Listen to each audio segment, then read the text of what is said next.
김은경의 생생경제. 안녕하세요. 김은경입니다. 최경환 경제부총리가 어제 이주열 한국은행 총재와 만났습니다. 두 사람 사이에서 금리의 금자도 나오지 않았다고 하죠. 그렇지만 경기가 더 안 좋아질 것으로 보는 판단에는 의견이 일치했다고 하니까요. 벌써부터 다음 달 금리가 인하되는 것 아니냐, 이런 가능성이 나오고 있습니다.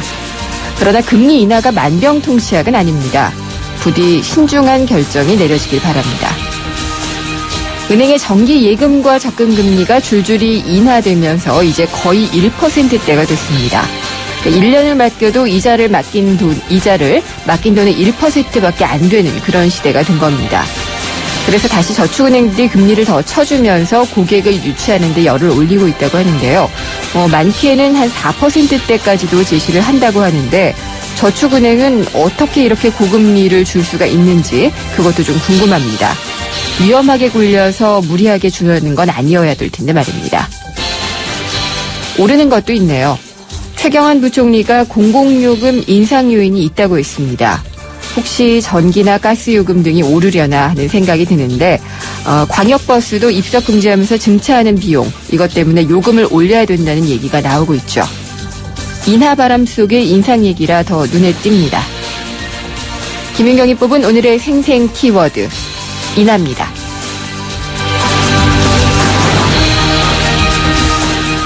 네, 저희 생생경제가 마련한 오늘의 경제 핫이슈입니다. 민주노총 보건의료노조와 서울대병원 노동조합이 오늘 파업을 벌이고 있습니다. 정부가 추진하고 있는 의료 선진화 정책이 의료 민영화라면서 전면 철폐하라고 주장을 하고 있는데요. 어떤 얘기인지 2부에서 보건의료노조 측의 입장을 들어보도록 하겠습니다.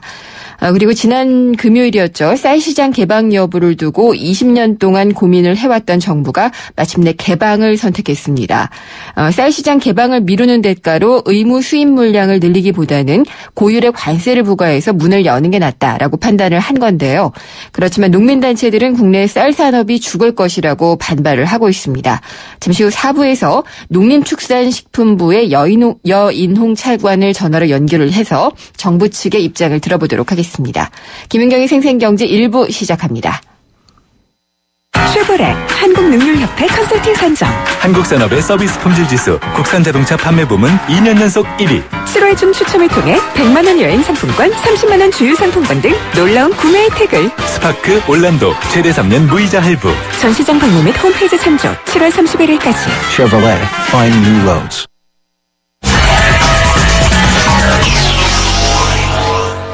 네, 오늘 증시 알아보겠습니다. 신한금융투자 박상준 PB팀장 연결돼 있습니다. 안녕하십니까? 네, 안녕하십니까. 박상준입니다. 네, 오늘 시장은 어떻게 끝났나요? 네, 이틀 연속 하락했던 거래소 증시가 하락이 크진 않았습니다만 오늘 상승 반전에 성공하면서 연중 최고치를 갱신하는 그런 모습을 보여주었습니다. 네. 2028.93포인트로 마감을 했고요. 10.43포인트, 0.52%가 상승한 모습이었습니다. 그동안의 고점은, 박스권 고점은 2020선이었는데요. 이제 확연히 그 자리는 뚫었고, 그렇다면 과거의 박스권이 2050 정도 선까지도 밀어붙이지 않겠느냐 하는 기대감을 해보게 되는데요. 네. 오늘 상승에서 큰 역할을 했던 것은 외국인들입니다. 외국인들이 오늘 현물과 선물 그리고 코스닥 시장까지 모두 매수에 나서면서 시장 상승을 시간이 지날수록 강하게 이끄는 모습이었는데요. 1,600억 정도를 거래소 시장에서 매수했고 코스닥 시장에서는 46억, 그리고 선물에서 좀 많이 샀습니다. 4,400계약이 넘는 선물을 매수해 줌으로써 시장 상승을 이끌었습니다. 거래소뿐만 아니라 코스닥 시장도 강세여서 4거래일 연속 상승에 성공했습니다. 네. 코스닥 3.18포인트, 전일 대비 0.57% 상승하면서 564.93포인트로 장을 마감하는 모습이었고요. 오늘 장세에서 가장 두드러진 모습을 보여준 업종은 건설업종이었습니다. 이제 정부에서의 건설 촉진, 건설을 네. 통한 경기 활성화 증진책이 가시화됨에 따라서 증시의 기대감들이 더 크게 나타난다, 이렇게 볼 수 있는데요. 사실 정부가 그렇게 얘기한다고 해서 바로 땅에 삽입 들어가는 건 아니지 않습니까? 굴삭기가 그렇죠. 바로 돌아가는 건 아니지만 예. 주식시장이라는 건 항상 이렇게 먼저 선행적으로 반응하는 그런 특성을 가지고 있기 때문에 기대감이 먼저 반영된 것이다. 이렇게 볼 수 있겠고, 실제로 결과치가 어떻게 되는지는 뭐 차차 보아야 되겠죠. 사전에 먼저 주식시장에서 이렇게 반영을 다 할 것이다. 이렇게 보여주고요. 그 외에도 기계와 철강 업종 등은 강세 보여줬고, 종이 목재와 통신 업종 등은 약세 나타내는 모습이었습니다. 거의 우리나라 사정을 많이 반영을 하고 있고 외국의 좀 불안한 변수들은 좀 외면을 하고 있는 모습이네요. 네, 그렇죠. 사실 유럽 같은 경우는 우크라이나 비극이 굉장히 좀 바로 근접한 지역에서 나타났고, 그 다음에 네. 러시아하고는 뭐 가스 공급에 관계도 있기 때문에, 경제 제재를 하게 될 때 어떤 일이 어떻게 벌어질지에 대해서 확신하기가 좀 어려운 상황 아니겠습니까? 그래서 계속적으로 영향을 좀 상당히 많이 받는 상황이고요. 미국 같은 경우도 영향을 좀 받습니다만 미국은 철저하게 기업 중심입니다. 그래서 네. 기업이 이익이 줄어들 것 같으면 주가가 상당히 크게 빠질 수 있겠습니다만 그렇지 않다면 그렇게 크게 반영하지 않는데 오늘 새벽에 마감된 미국 증시가 바로 그런 모습을 보여주었다 이렇게 볼 수 있습니다. 근데 한국 시장 같은 경우는 조금 많이 떨어졌다라고 보는 것이죠. 그런 문제들 그리고 또 최근에 중동 사태, 이스라엘 사태 등에 대해서 네. 별로 그렇게 크게 반응하지 않고 있는 모습이다. 그리고 외국인들 입장에서는 해외 투자를 해외에 어려움들이 있을 때 바로 끝내는 것은 아니니까요. 그 중에서 한국을 좀 선택했다. 네. 이런 정도로 얘기해 볼 수 있을 것 같습니다.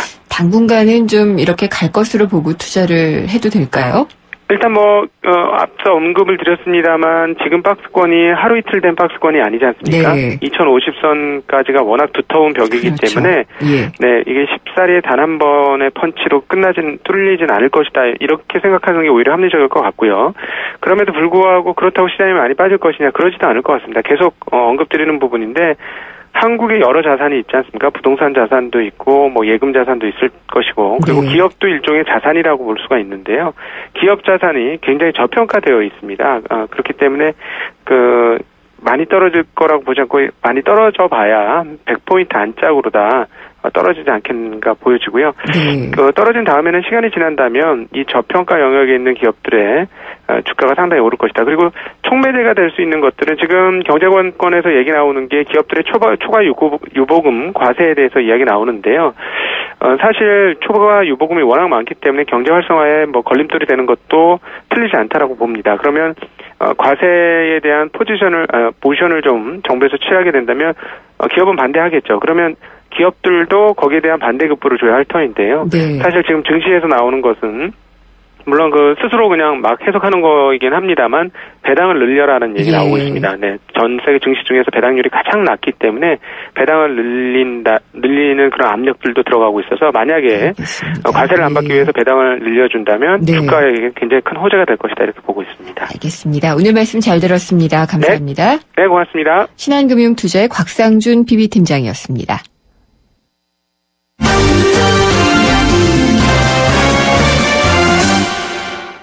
오늘의 주요 경제 뉴스 정리하겠습니다. 한국일보 이성철 부국장입니다. 안녕하십니까? 안녕하세요. 예, 예금 금리가 줄줄이 인하되고 있다고 하죠? 예, 사실 요즘 돈 굴릴 데 없다는 얘기 굉장히 많이 하시는데요. 그렇죠. 예, 주식, 부동산도 그렇습니다만 특히 가장 중요한 게 은행의 예금 금리인데 예금 금리가 드디어 이제 연 1%까지 떨어졌습니다. 그렇군요. 예, 우리 하나, 국민, 신한 이른바 4대 시중은행들이 최근 예금하고 적금 금리를 일제히 0.1 내지 0.2%포인트씩 내렸다고 합니다. 네. 그래가지고 예컨대 이제 우리은행 같은 경우에 일반 정기예금 1년짜리 같은 경우에 금리가 연 1.9%가 됐습니다.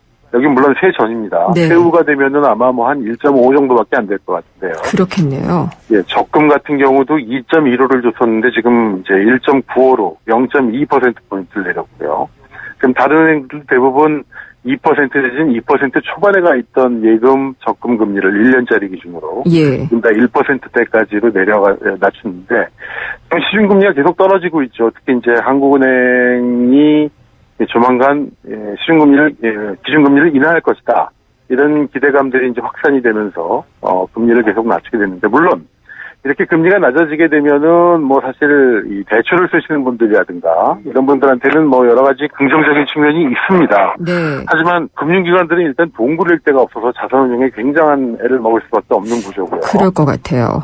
예, 거기다가 특히 이제 이자 소득으로 연금 생활자라든가 이 금융소득으로 생활하셔야 되는 분들 같은 경우에 상당한 네. 어려움이 있지 않을까 예상이 됩니다. 저축은행들이 좀 고금리로 유혹을 하고 있다고 하던데 그쪽도 뭐 사실 고금리 줄 만한 형편은 아니기 때문에 사실 쉽지는 않을 것 같아요. 상대적으로 이제 고금리죠. 네. 절대적으로 아마 그렇죠. 저축은행도 지금 대부분 뭐 2%대 후반이 아닐까 싶은데요. 네. 사실 금리가 지나치게 낮은 것도 이건 사실은 우리가 진짜 고령화된 사회 예. 이런 측면에서는 상당히 부담스러운 일입니다. 그렇습니다.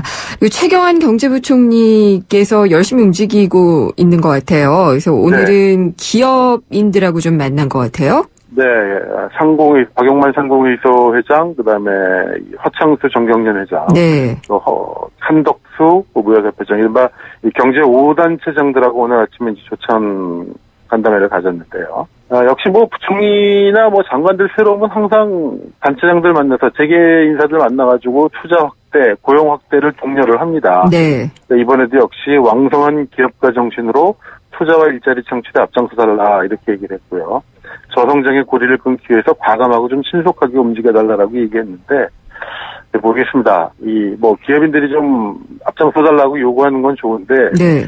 이 장관들이 바뀌고 좀만 뭐만 있으면 자꾸 이렇게 하다 보니까 이거 자체가 너무 의례적인 거고 별로 무게가 실리지 않는다라는 느낌도 많이 받습니다. 기업인들도 비슷한 대답하지 않았을까 싶어요. 그렇습니다. 거기서는 뭐 노력할 테니 뭐 규제 완화 풀어달라, 앞장서달라. 네. 또 최근에 이제 최경환 부총리 같은 경우에 기업들이 돈을 사내에 쌓아놓고 투자 안 하고 일자리 창출 안 한다고 하면서 사내 유보금에 대해서 과세하겠다라는 네. 얘기를 좀 하지 않았습니까? 예. 이런 부분에 대해서도 상당한 우려를 표명을 했는데 글쎄요. 사실 뭐 정부가 독려한다고 해서 기업들이 투자할 수 있는 건 아니고요. 기업은 사실은 투자에서 이윤이 난다고 생각하면 시키지 않아도 요구하지 않아도 알아서 투자들을 합니다. 네. 그리고 아무리 해도 이윤이 창출될 것 같지 않다고 생각이 된다면 정부가 아무리 뭐라 그래도 움직이지 않는 게 기업의 승리인데 뭐 이렇게 나서서 물론 하는 것 자체를 우리가 뭐라 할 건 아니겠습니다만 실질적으로 투자할 수 있는 환경, 네. 또 이익이 창출될 수 있는 환경 그런 것들의 조성이 더 시급한 문제가 아닌가 생각이 됩니다. 네.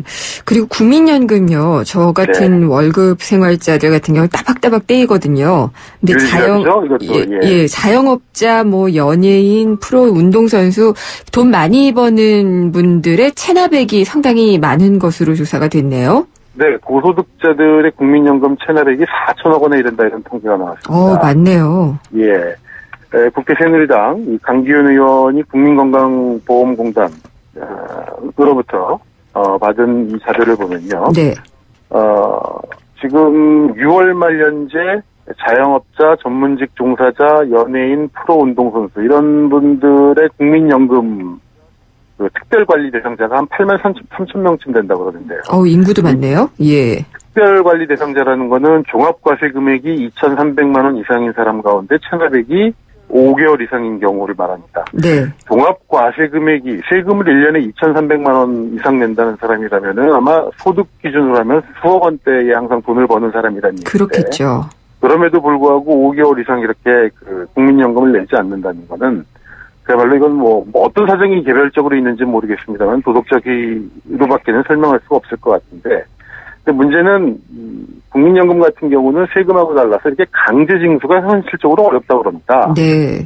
그리고 이 전체 체납액 중에 실제로 걷어들인 돈이 한 9.7%, 그러니까 4천억 원에 달하는 그 체납액 중에 걷어들인 돈은 실제 징수한 금액은 308조 원 정도다. 이런 것들도 좀 효율적으로 징수할 수 있는 제도적인 장치가 마련돼야 된다. 네. 이런 목소리도 높아지고 있습니다. 아니 공적연금 알기를 좀 우습게 하는 건가요? 아니면은 사적으로 돈이 많기 때문에 이런 건가요? 글쎄요. 뭐 돈이 많아서 별로 필요가 없다고 생각해서 그런지 모르겠는데 이거는 일종의 우리나라는 강제연금 성격이 강하기 때문에 꼭 내야 되는 것이죠. 네. 그리고 소득 이전 성격이 강하기 때문에 많이 버는 사람들이 내줘야지 좀 덜 버는 분들이 그걸 받아가는 그런 측면도 있습니다. 그렇죠.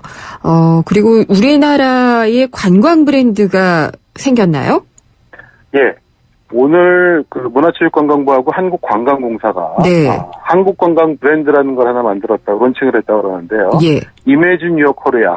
상상하세요, 당신만의 대한민국. 이런 캐치프레이즈를 만들었다고 합니다. 오늘 관련 행사도 했는데 외국인 관광객 2천만 명 유치를 목표로 해서 이제 이런 새로운 브랜드도 만들었고 아마 그 외국의 한류 바람을 이끌고 있는 이 아이돌 스타들을 아마 홍보대사 같은 경우로 이제 많이 내보내나 봐요. 네. 그래가지고 이제 어쨌든 외국인들 많이 좀 들어올 수 있게 이런 거 한다는데 지금 사실 외국인 관광객들이 좀 많이 들어와야 되는 게 물론 관광산업 육성 측면도 있습니다만 내수가 워낙 부진하니까 네. 외국인들이 와서 좀 써줘야 되는 측면도 있습니다. 그래야지 우리 내수가 좀 살아나는 측면도 그렇죠. 있는데 예. 어쨌든 뭐 관광객 좀 많이 왔으면 좋겠습니다. 네, 알겠습니다. 오늘 말씀 잘 들었습니다. 감사합니다. 네, 고맙습니다. 한국일보 이성철 부국장이었습니다. 네, 피자헛입니다. 저기요, 고기 피자랑 새우 피자랑 뭐가 더 맛있어요? 둘 다 맛있습니다, 고객님. 그래도 뭐가 더 잘 나가요? 솔직하게. 둘 다 잘 나갑니다. 왜냐하면 더블 박스. 박스는 하나, 피자는 두 가지. 25,000원. 1588-5588 피자헛. 더블 박스 주세요. 네, 오늘은 뭐 유병헌 전 세무그룹 회장 시신이 발견됐다고 해서 큰 뉴스가 있기도 하지만요. 오늘 22일은 의료법 시행규칙 개정안 입법 예고가 끝나는 날이기도 합니다. 아마도 그래서일 것 같은데요. 민주노총 보건의료노조가 오늘부터 닷새 동안 의료민영화 반대 파업에 나섭니다. 파업이 시작된 오늘 다시 한번 좀 의료민영화, 의료 영리화에 대해서 관심 있게 봐야 되지 않나 싶은데요. 이상희 제주대 의대 교수 그리고 복지국가 소사이어티 공동대표를 맡고 계시기도 한데요. 전화로 연결해서 자세한 얘기를 나눠보도록 하겠습니다. 잠시 후 2부에서 뵙겠습니다. 안녕하세요. 도박 중독 예방을 위해서 노력하는 개그맨 황기순입니다. 저는 요즘 도박 중독을 예방하기 위해 강연을 다니는데요. 지금도 우리 주위에는 많은 사람들이 도박 문제로 고통을 받고 있습니다. 본인이나 가족이 그런 고통 속에 있다면 24시간 상담 전화 1336을 눌러보세요. 전문가들로부터 도움을 받는 희망의 빛 상담 전화입니다. 도박 문제 전문가와 상담하세요. 국번 없이 1336. 예방부터 치유까지 24시간 상담으로 도움을 드립니다. 이 캠페인은 사행산업통합감독위원회와 한국도박문제관리센터가 함께합니다. 오후에 만나는 살맛나는 경제. YTN 라디오 김윤경의 생생경제.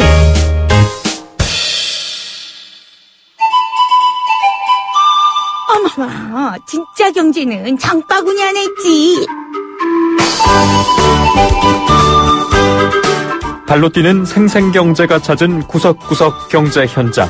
장바구니 생생경제.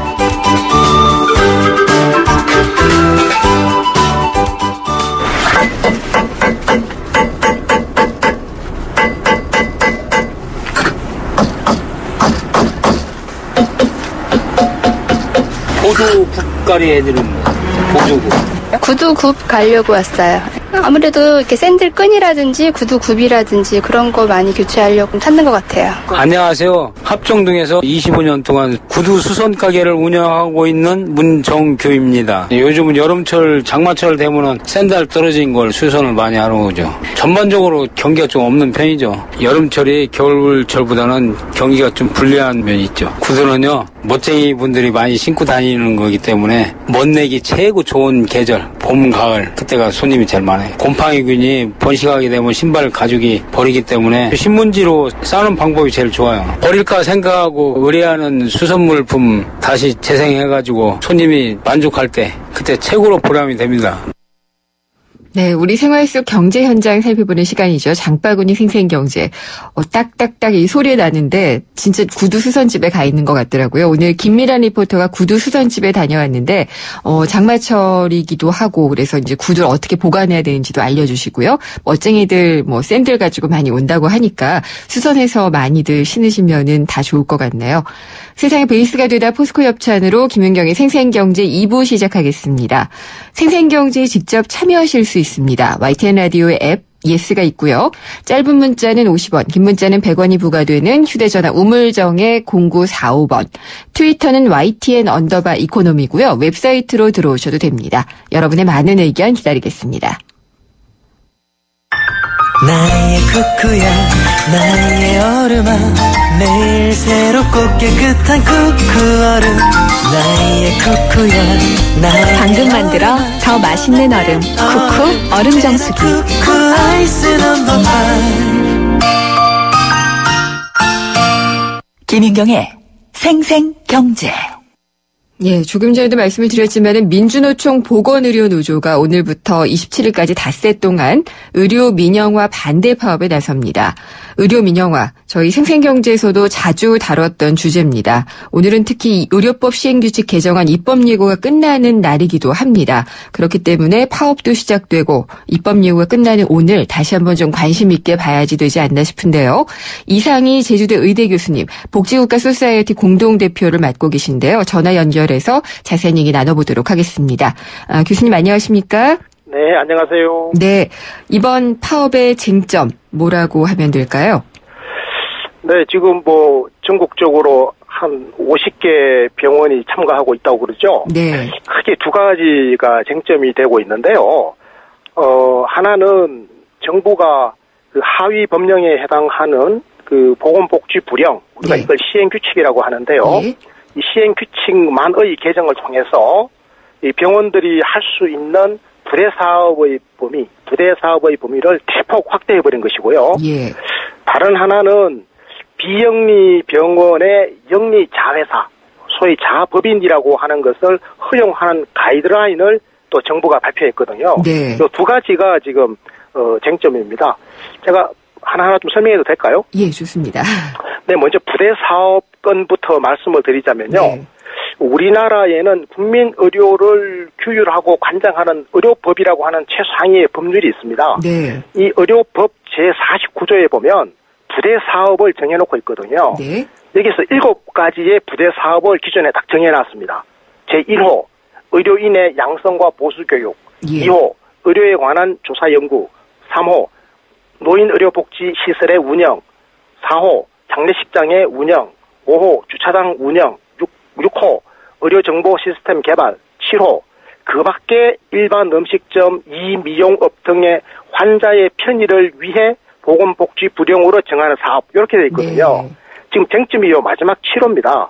이렇게 일반 음식점 등에 준해서 보건복지 불령에 정하라고 해놨는데 실제로 이번에 하위 법령으로 보건복지 불령이 정해서 발표한 입법 예고한 내용을 보면 여행업이라든지 국제회의업, 외국인 환자 유치업, 목욕장, 수영장, 종합체육시설, 건물 임대업 뭐 이런 거거든요.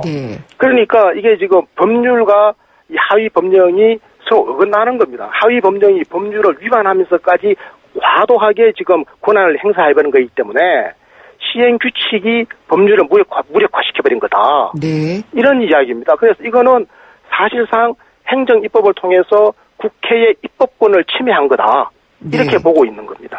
그리고 영리 자회사를 이제 허용을 하게 되면은요. 이게 이제 정부 측에서는 보건의료 서비스가 더 좋아지기 위한 방법이다라고 얘기를 하고 있잖아요. 근데 이것도 지금 반대하시는 걸로 첫 번째로 꼽으셨잖아요. 영리 자회사를 설립하는 가이드라인을 그냥 정부가 발표를 해버렸거든요. 그런데 이게 뭐라고 되어 있는가 하면 영리 자회사라고 하는 것은 병원과 외부 투자자들이 지분을 소유한 상법상의 회사라고 되어 있습니다. 그러니까 비영리 병원의 자식을 상법상 주식회사로 이렇게 할 수 있도록 만들어낸 거이기 때문에 이거는 그러니까 투자와 배당이 가능한 영리기업이지 않습니까? 그런데 모 병원은 비영리란 말이에요. 이 미스매치가, 이 불일치가 지금 문제가 되는 건데 그러면 이렇게 불일치를 발생시키려면 응당 상위 법률인 의료법을 개정했었어야죠. 그런데 의료법을 개정하지 않고 우회적으로 정부가 일방적으로 가이드라인을 발표하는 걸로 이 건을 그냥 해결해 버리려고 하니까 이거는 입법권을 침해한 이게 폭거다.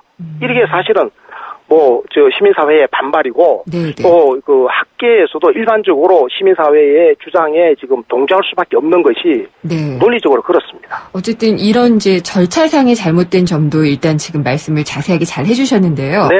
이 영리자회사를 허용하고 그 다음에 이제 부대사업, 건물 임대업이니 여행업이니 이런 것들을 허용하게 되면은 환자들은 왜 우리가 안 좋은 거지라고 생각할 수도 있거든요. 제가 동물 하나, 개와 개꼬리를 한번 제가 비교를 해서 설명해 보면요. 원래 이게 개라고 하는 개 본체는 이게 병원에 해당하는 건데 이거는 비영리 사업이고 그리고 고유 사업이 의료 사업이지 않습니까? 여기서 돈을 벌게 되면 고스란히 의료 사업에 재투자가 되어가지고 국민 건강을 위해서 사용되어져야 되는 거거든요.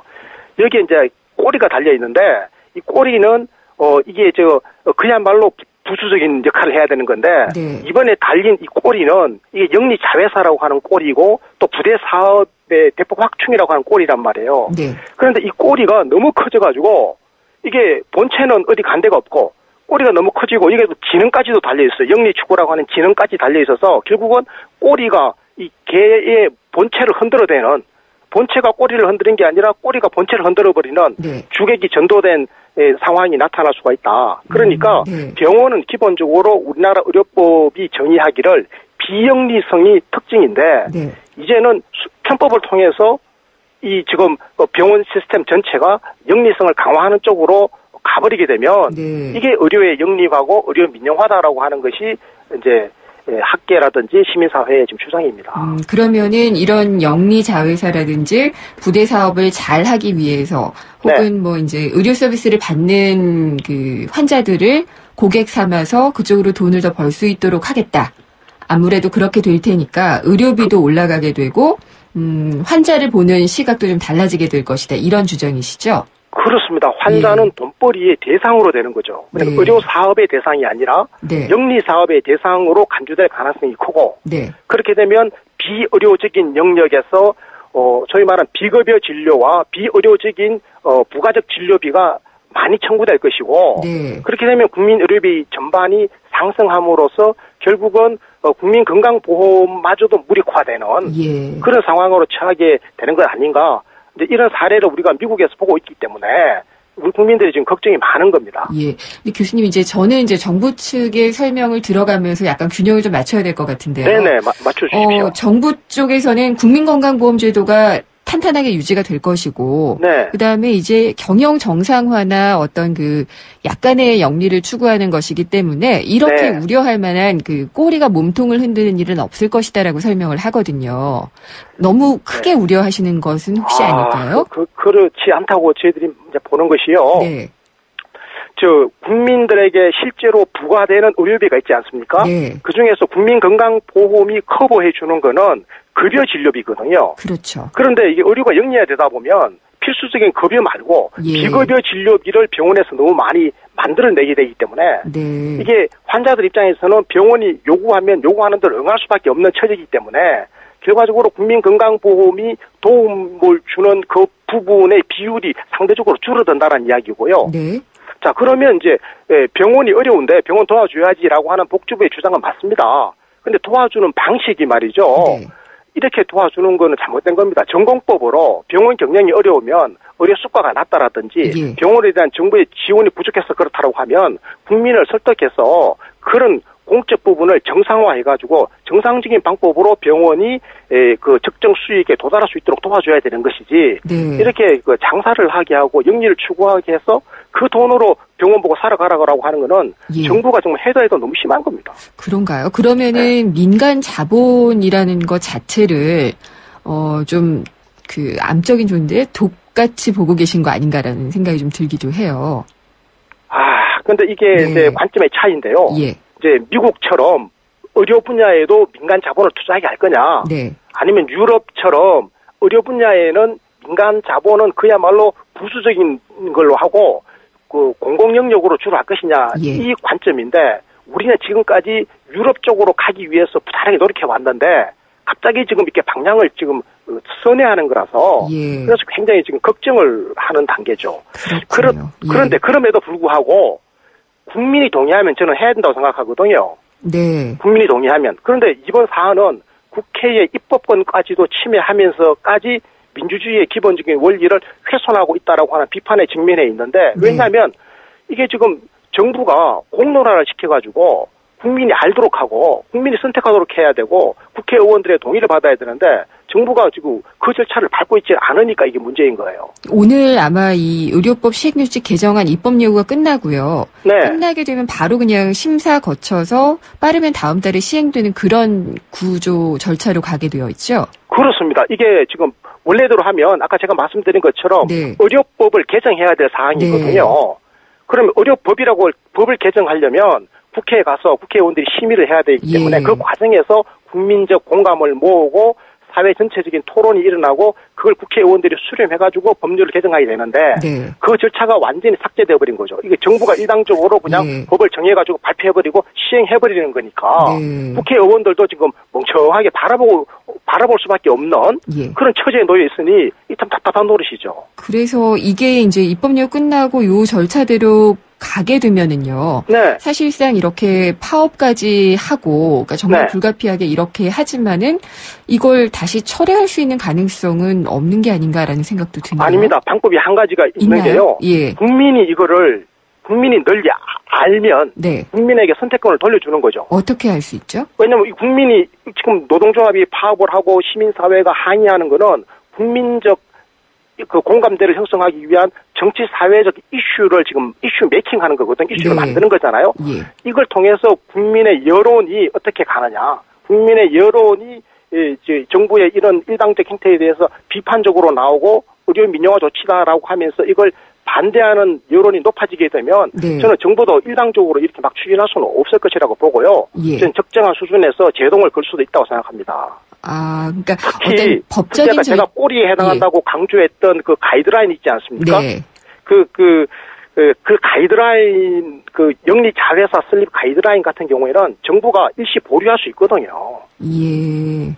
그러면은, 그러니까 입법 예고 자체를 마무리하는 것을 조금 늦출 수 있다, 뭐 이런 말씀이신가요? 그렇습니다. 얼마든지 늦출 수 있습니다. 특히 지금 더 많이 반대를 하고 있는 게 영리 자회사 설립 가이드라인이니까 네. 이 가이드라인은 법적 어떤 규정도 없는 겁니다. 그냥 복지부가 그냥 행정적으로 발표해버린 거거든요. 오늘이 마지막 날이라 참 어떻게 할지 좀 촉박하기도 하네요. 근데 지금 교수님 문자가 들어왔어요. 네. 7042님 의견 주셨는데 문제 해결이 파업밖에 없었을까요? 의사분들이 파업하면 손해보는 건 환자들인데 의사이시기도 하니까 이 부분도 좀 설명을 부탁드린다라고 하셨어요. 아, 약간의 지금 정보의 오해가 계신데요. 네. 이번 파업에는 의사는 한 명도 참가하지 않습니다. 네. 의사와는 전혀 무관하고요. 병원 노동자들의 일부가 참여하기 때문에 예. 환자들에게 큰 불편은 없고 네. 일부 병원의 외래 환자들에게 약간의 불편이 있습니다. 예. 그것도 한시적으로 지금 한 4, 5일 동안만 하는 거기 때문에 네. 그래서 그럼에도 불구하고 파업이 정당화되기는 쉽지 않죠. 그런데 그렇죠. 이렇게밖에 할 수 없는 또 그 네. 시민사회나 노동계의 입장도 국민적 공론화밖에 없다라고 하는 입장도 조금은 이해를 좀 해주셨으면 합니다. 네, 그러면은 교수님 민영화, 그러니까 의료법인의 자회사 영리화라든지 부대 사업을 많이 허용하는 것이라든지 이런 거 다 원점으로 돌릴 때까지 파업을 하시나요? 그렇게까지 저는 안 갔으면 좋겠습니다. 네. 지금 뭐 야당이 오늘 보니까 뭐 야당이 다 모여가지고 예. 당 수뇌부뿐만 아니라 보건복지 상임위원회 국회의원들도 굉장히 많이 걱정을 하고 지금 회의를 하고 하는 걸로 봐서는 네. 적정한 수준에서 저는 다시 한번 네. 타협하고 논의하는 예. 그런 공론의 장이 네. 만들어지리라 믿고 싶습니다. 예, 그렇게 됐으면 하는 바람입니다. 오늘 말씀 감사합니다. 네, 감사합니다. 예, 제주대 의대 교수시고요. 복지국가 소사이어티 공동대표를 맡고 계시는 이상희 교수님과 얘기 나눠봤습니다.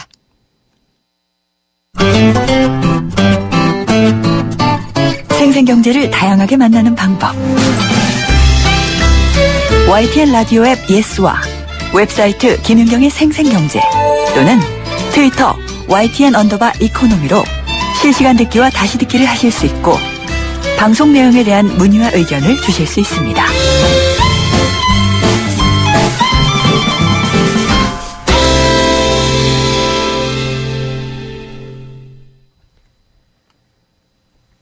이제 생생경제를 SNS에서도 만나보세요.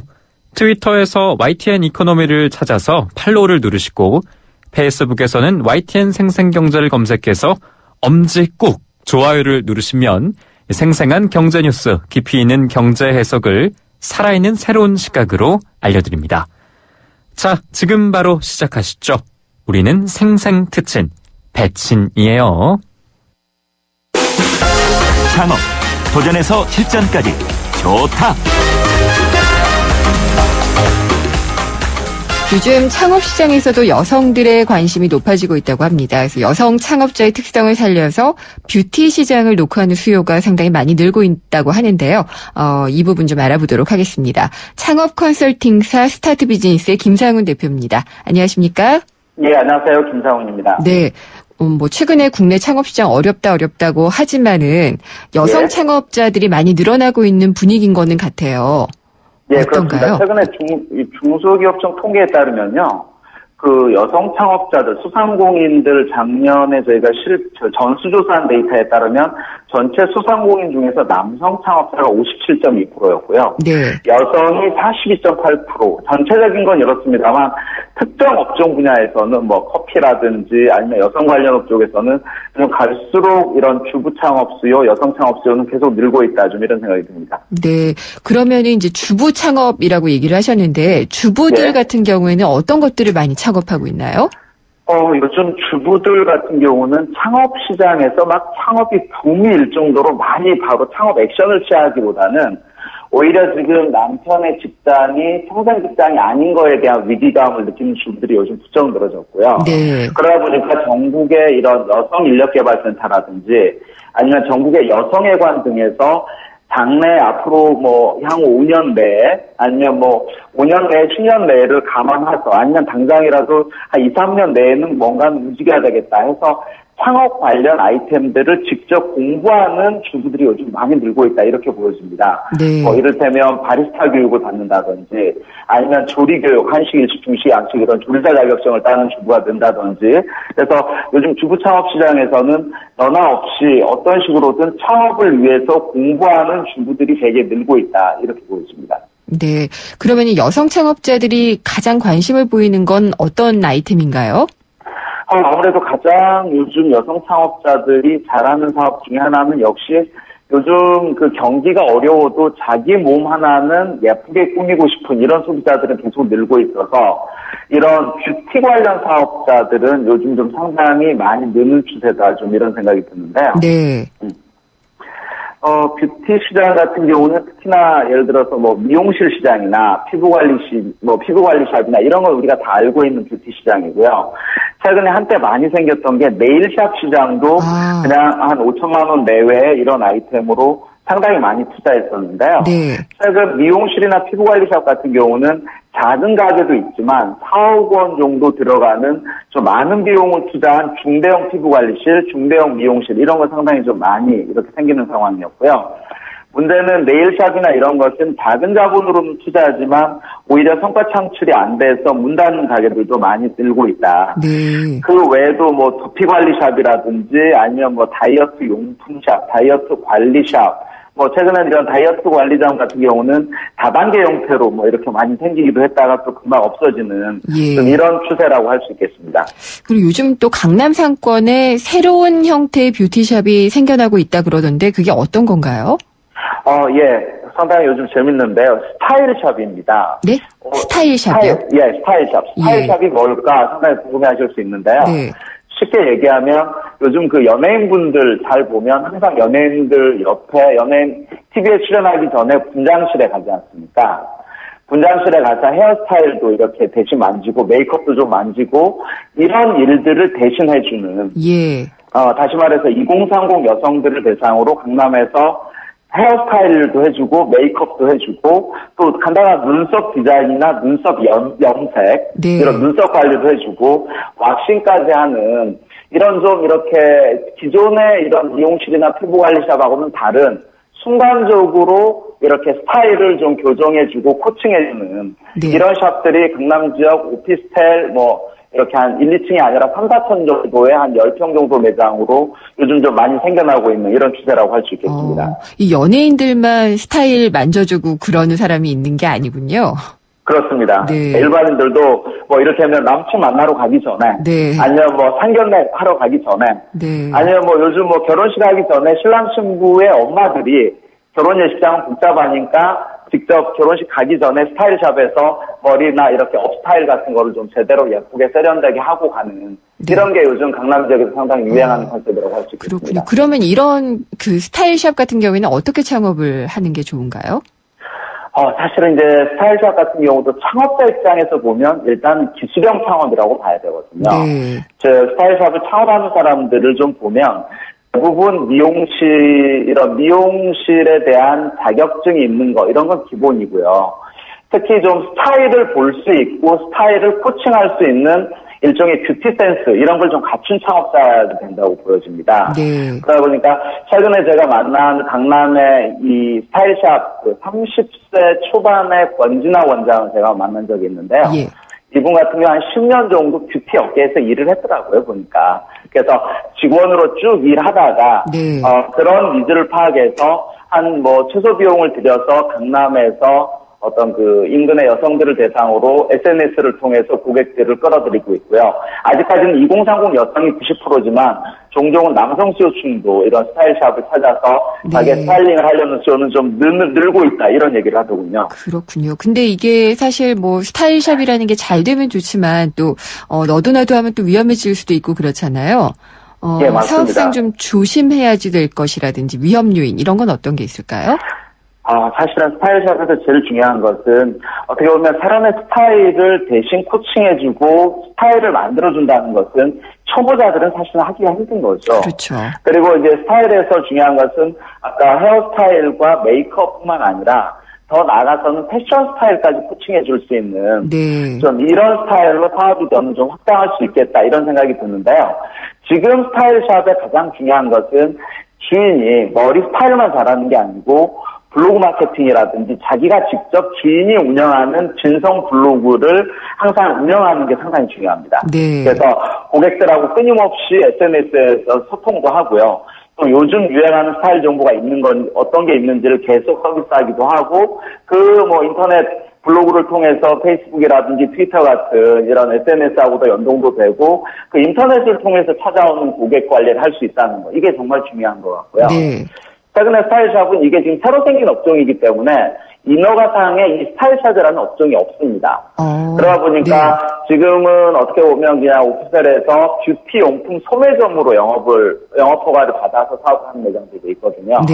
그래서 앞으로는 아마 이런 아이템에 대한 인허가 업종도 새롭게 정해지지 않을까, 이런 생각도 듭니다. 그렇군요. 점점 이렇게 업종들이 많이 융복합이 되는 것 같아요. 예, 맞습니다. 오늘 말씀 잘 들었습니다. 감사합니다. 예, 고맙습니다. 스타트 비즈니스의 김상훈 대표였습니다. 커피. 프림에 가장 많은 첨가물 카제인도. 두 번째 많은 첨가물 인산염도. 전혀 넣지 않은 대한민국 단 하나뿐인 커피. 좋은 커피란 이런 것. 커피를 바꾼 좋은 생각. French Cafe Cafe Mix Nouveau. 네, 피자헛입니다. 저기요, 고기 피자랑 새우 피자랑 뭐가 더 맛있어요? 둘 다 맛있습니다, 고객님. 그래도 뭐가 더 잘 나가요, 솔직하게. 둘 다 잘 나갑니다. 왜냐하면 더블 박스. 박스는 하나, 피자는 두 가지. 25,000원. 1588-5588 피자헛. 더블 박스 주세요. 샵의 공구사업원으로 주신 의견 소개를 해드릴게요. 1225님입니다. 개꼬리가 아니라 뱀꼬리가 될 것 같아요. 뱀꼬리 에너지로 몸통이 힘을 얻어 전진하잖아요. 뱀의 꼬리가 힘이 되어 병원에 힘이 될 것 같습니다. 라고 하셨는데, 아까 이상희 교수님이 의료 민영화를 개의 몸통과 꼬리에 비유를 했더니 이렇게 말씀을 주셨네요. 그리고 3698님, 환자에게 부담 주는 정책 반대합니다. 라고 하셨어요. 그리고 창업 도전에서 실전까지 진행하는 도중에 전화 연결 상태가 좋지 못해서 청취자 여러분이 좀 양해를 해주셨으면 하는 바람입니다. 그리고 잠시 후 3부에서 뉴스 뒤집기가 마련이 되어 있는데요. 최근 불황에서 좀 탈출하는 게 아니냐라는 일본 경제 아베노믹스에 대해서 짚어보도록 하겠습니다. 궁금한 점이나 의견 있으면 보내주세요. 참여 방법은 YTN 라디오 앱 예스를 통해서 보내주시거나 문자는 휴대전화 우물정의 0945번 웹사이트로 보내주셔도 됩니다. 그리고 저희 SNS 있습니다. 페이스북 생생경제도 자주 들러주시면은 방송 내용과 또 뒷얘기도 보실 수가 있습니다. 4시 뉴스 듣고요. 저는 생생경제 3부에서 다시 뵙겠습니다.